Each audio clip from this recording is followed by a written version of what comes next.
Good afternoon, it's Kirsten here for another Spa Business Break. I'm a little bit late getting on here today because I was just in the middle of doing some writing. So I was right into it and looked at the clock and went, oh my gosh, here we are. Okay, so today's Spa Business Break, I want to talk about the topic of span of control. Have you heard of this before? Now, if you worked in corporate before or bigger organizations, you may have heard this concept of span of control in management and leadership positions. However, most of us in the spa industry haven't had a lot of experience in the corporate world or government or anything working within government. So if you have had that experience in your past, then there's a lot of places in the corporate world and government that, we can take the organizational aspects, the leadership aspects, and we can use them really, really well within spa business.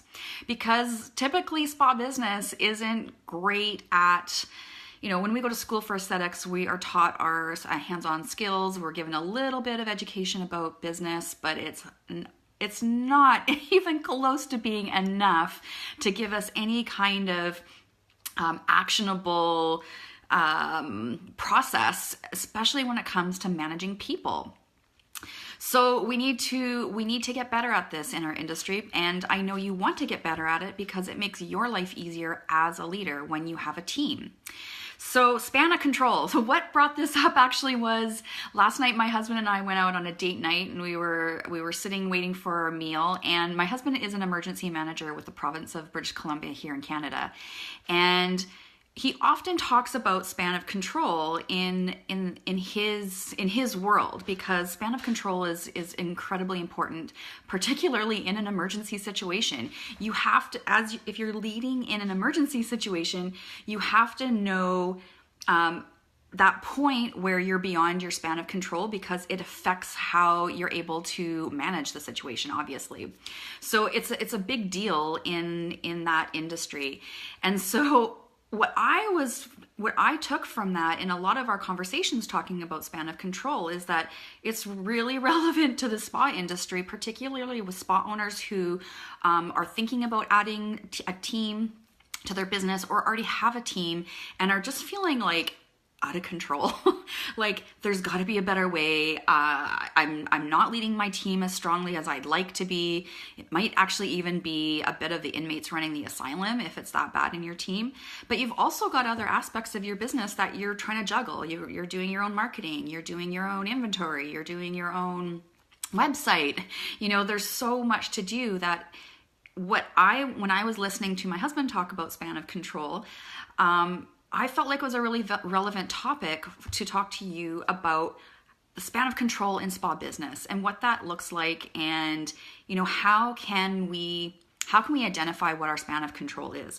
So basically, span of control means that there's an optimum number of people for a manager or supervisor to handle, and after that number, you're not within your span of control. So that means that you're probably not going to be able to be as effective in your leadership. Your outcomes that you're asking your team to pull off are going to be affected if you're beyond the span of control.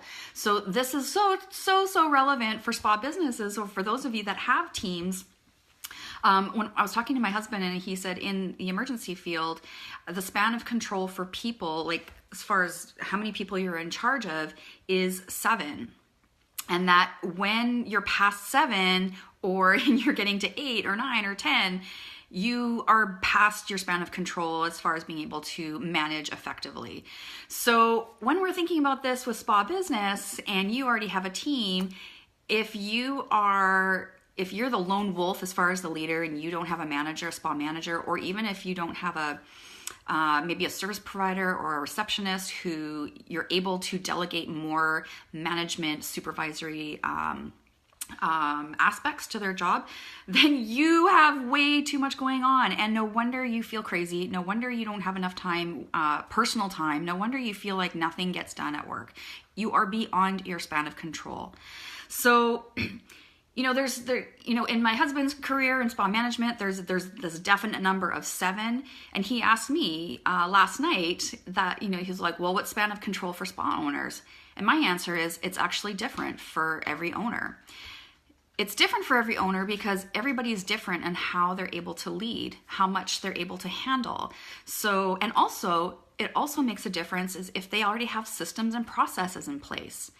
If they have systems and processes in place, if you have a staff handbook, if you have an operations manual, if you have a training program, if you have a system for you and your spa manager to have ongoing consistent coaching for your team, that will make your span of control much easier than if you are a spa owner who has no support in leadership.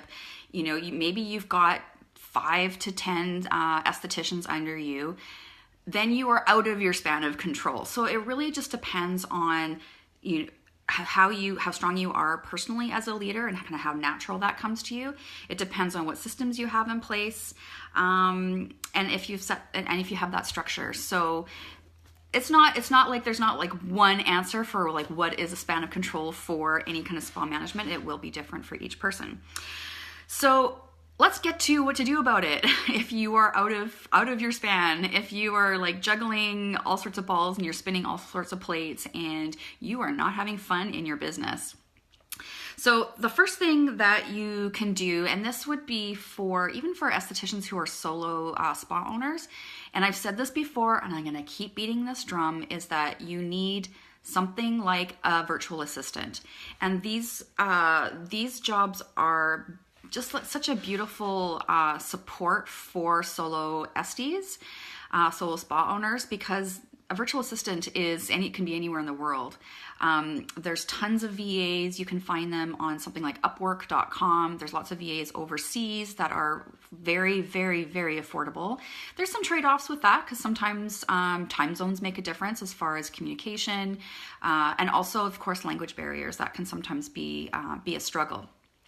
But there's lots of VAs in North America, Australia, UK, so wherever you are, and if you are feeling like, I cannot do this all, particularly things like marketing, your social media, your email marketing, keeping your website updated, your client care, all of that stuff can be offloaded onto a virtual assistant.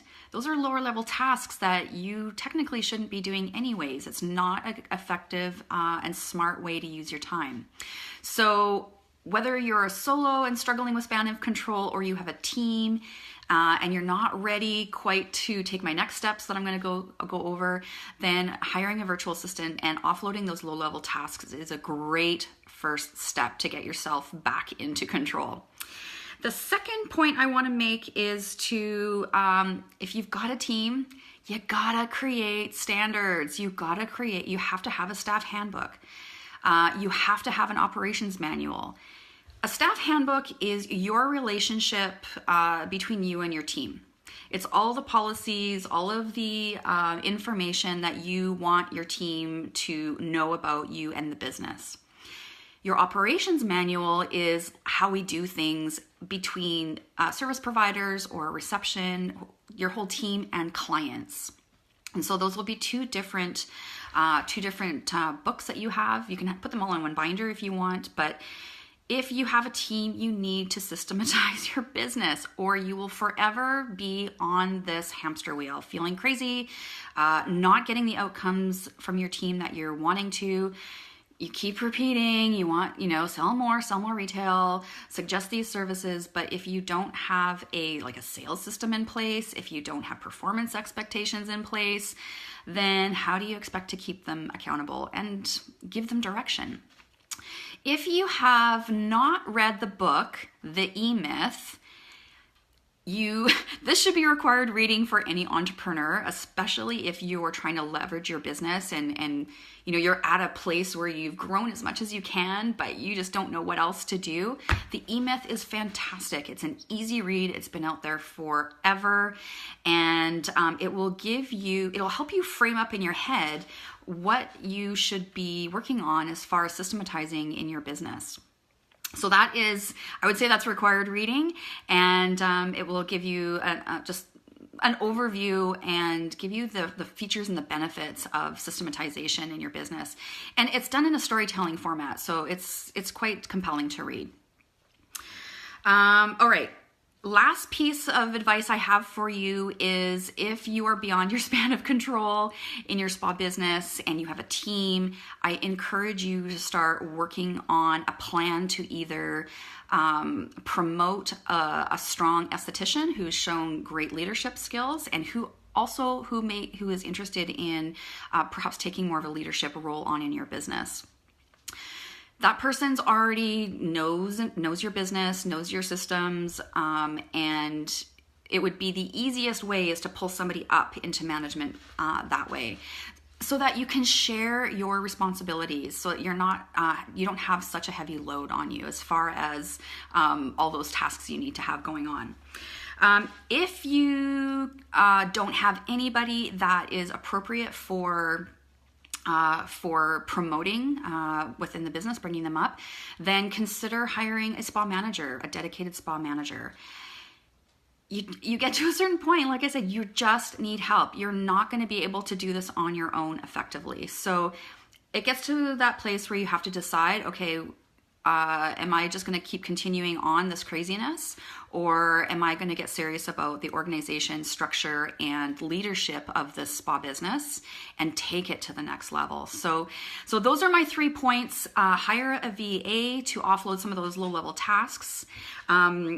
Systematize and standardize your spa business, everything that is going on in it.